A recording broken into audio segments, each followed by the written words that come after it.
About 6 years ago, we set up Clownfish, and what we do is we create, amplify, and implement strategies for brands. So we work with all sorts of different clients, like Unilever, for example.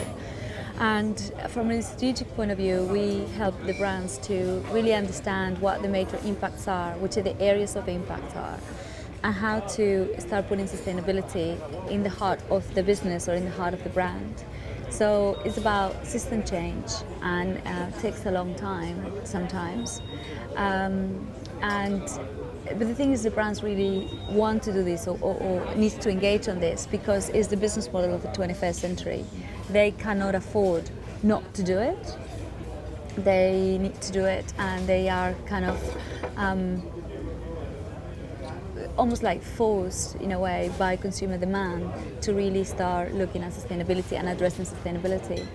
So for the last 3.5 years, we have seen this really incredible growth, mainly on interest as well in businesses, of brands that are really starting to explore how to either integrate sustainability or start communicating what they already have been doing. So it's been really, really good, really brilliant.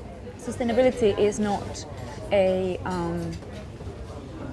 it's not about issues, it's about all of the issues together. So it's a systemic approach.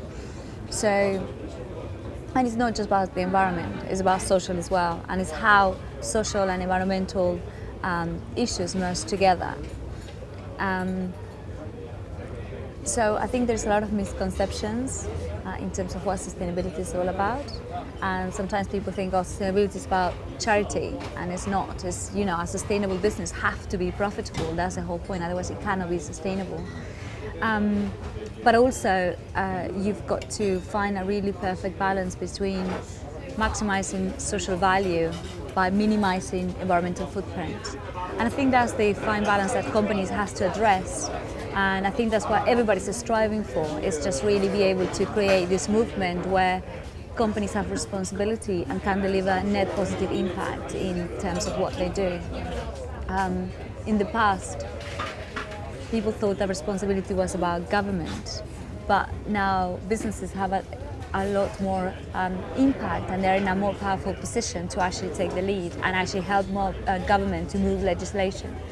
And consumers have obviously, you know, a huge power because they're voting with their money, so they make the choices in terms of what are the brands that they will buy. Sustainability is not a trend. It's here to stay and is the business model of the 21st century. And there's like a couple of few facts that we cannot really not see. First of all, we are a very oil-dependent society, and we have not found any oil for the last 20 years, so we have to move away from oil dependency. Secondly, population growth is really huge, it's growing and growing. So we need to, you know, do something to change the way that we live, we consume.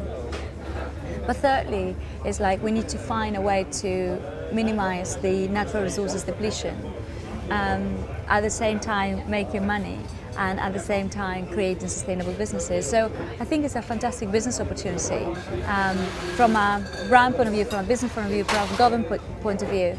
And I think people want to engage with it because it makes you feel good, and it's going to take a bit of time to catch on. But the thing is, in 20 years' time or in 10 years' time, it's going to be the same that a website.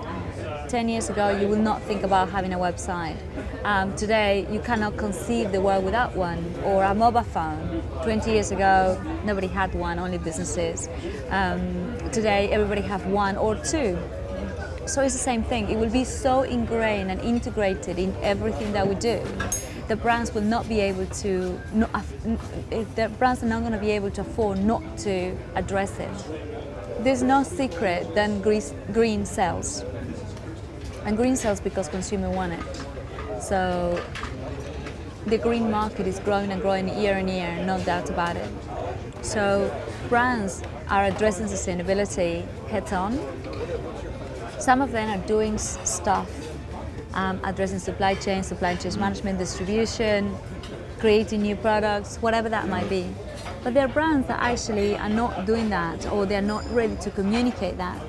So the ability of the inability to communicate is going to cost brands a lot of money in the future. But also greenwashing, which is saying things that you are not, it's going to cost as well a lot of money because it damages corporate reputation. If you want to find out about a brand, you have to go to Google and put the name of the brand, and it comes up on Google. So if you search Coca-Cola, first line of Google is evil brands. If you search Nestle, the first thing it comes out is what happened in, with Nestle in Africa and the whole milk episode. So the prince of the brands, there are things the consumer know and NGOs knows, and they just basically hijack the agenda. And you can't wipe your past. It's like having a criminal record. You can't hide it. It will come out if you really search for it. And I think the online world is that enabler that consumers can actually go and look who the brands are, what they have done, what are they doing, and then make a decision whether they believe it or not. So it's really important to be clear from the outset, be really transparent on what you intend to do as a brand, have real clear goals, and also have a journey. So, it's about maybe medium, long-term thinking instead of short-term, thinking. But it's about money as well as, doing good and being good.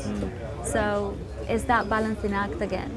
So I've just been in China, actually, in Shanghai, and one of the things that amazed me is how China has every power to really be ahead of the sustainability agenda and leapfrog. They don't have any hang-ups, and at the moment they're being portrayed as the evil. One thing we are forgetting is that yes, they have a lot of carbon emissions, but most of those factories are actually producing good for the West. So we are the ones that they are internalizing our externalities in a way.